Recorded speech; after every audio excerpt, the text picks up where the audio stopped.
Seberapa besar penerimaan itu tergantung dari apa yang bisa lo relain. Banyak banget hal dan pembelajaran di awal usia 20-an. Mungkin ini adalah kegagalan pertama lo. Atau mungkin ini udah sering terjadi sampai lo nggak tahu di mana letak kesalahan yang sebenarnya.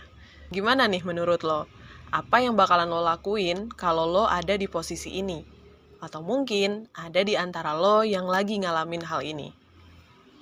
Nah, ketika kita menginjak usia 20-an, itu adalah masa transisi dari remaja menuju dewasa, di mana yang tadinya kita pikir kehidupan sangat terasa mudah, tapi saat kita hadapi kenyataannya ternyata nggak sesuai dengan ekspektasi kita. Coba deh lo pikirin, kapan terakhir kali lo dapetin apa yang lo mau? Kapan terakhir kali kehidupan lo tuh terasa mudah? Kapan terakhir kali lo ngerengek dan apa yang lo mau tiba-tiba udah ada aja gitu? Nah, setelah lo pikirin ini, gue yakin sih, lo bakalan tahu kenapa lo ngalamin hal ini. Sejatinya, kehidupan kita dari kecil itu udah terstruktur. Banyak dari kita yang bahkan nggak tahu kenapa kita harus ngelakuin hal ini, dan kenapa kita harus ngelakuin hal itu. Banyak dari kita yang melakukan itu ya hanya karena lingkungan juga ngelakuin hal yang sama. Nah, kalau ditanya alasannya kenapa, kebanyakan dari kita juga nggak tahu. Kenapa nih? Kenapa lo ngelakuin itu? Sampai tiba saatnya kita dihadapin sama pilihan kita sendiri. Yang tadinya semuanya diatur, kita jadi mulai kelabakan dan bingung harus mulai semuanya dari mana. Itulah kenapa terkadang hasil yang kita mau nggak sesuai sama ekspektasi kita. Karena emang kita tuh hidup pertama kali ya di awal usia 20-an ini. Di awal dimana kita tuh mulai memilih gitu. Tapi ya lo jangan khawatir, kehidupan usia 20-an nggak seserem itu kok. Nah, sikap seperti apa nih yang harusnya kita terapin untuk menjaga kestabilan emosional kita di usia 20-an ini? Selamat datang di Pendengar Baik, di mana kita bakalan ngebahas seputar keresahan-keresahan lo. Dan buat lo yang pengen cerita, bisa DM gue di Instagram atau tulis di kolom komentar. Usia 18 sampai memasuki 20-an ke atas adalah usia di mana lo udah mulai mengenal dunia yang sebenarnya. Gue nggak tahu pasti kenapa ini terjadi, ya mungkin karena di usia ini, lo udah belajar menentukan pilihan dan keinginan lo sendiri. Lo udah belajar untuk melihat kondisi lingkungan lo yang sebenarnya. Lo mulai memasuki gerbang tanpa arah yang mungkin terasa berat, karena selama ini kehidupan kita tuh udah diatur gitu.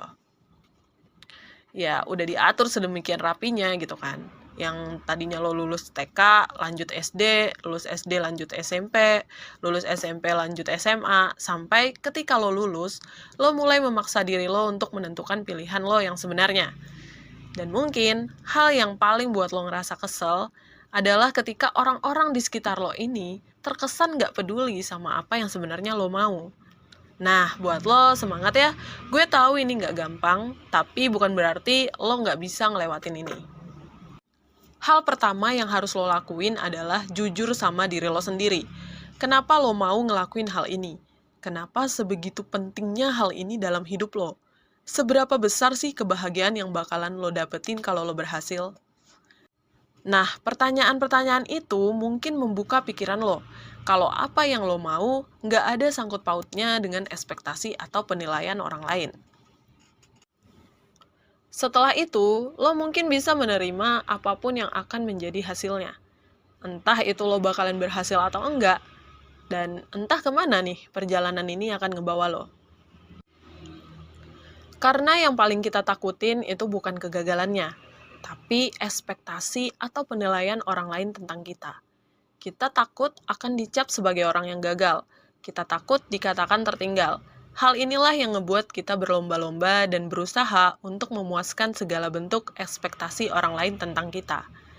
Kita berusaha menjadi yang paling depan, berusaha menjadi yang paling awal, tanpa kita tahu apa yang sebenarnya kita mau, apa yang sebenarnya hati lo inginkan. Nah, setelah lo menerima itu semua, mungkin pandangan hidup lo tentang kehidupan ini bakalan jauh lebih sederhana. Dan yang harus lo tahu, nggak apa-apa berjalan lambat, asal lo tahu lo mau kemana. Asal lo tahu apa yang sebenarnya lo mau. Buat lo semangat ya. Intinya jangan sampai lo kehilangan arah dan kehilangan diri lo sendiri. Lo masih bisa kok berproses sambil bahagia. Mungkin ini aja. Gue bakalan lanjut podcast berikutnya. Lo bebas ngeluapin perasaan lo di kolom komentar atau DM Instagram gue. Gue bakalan jadi pendengar baik buat lo. Thank you.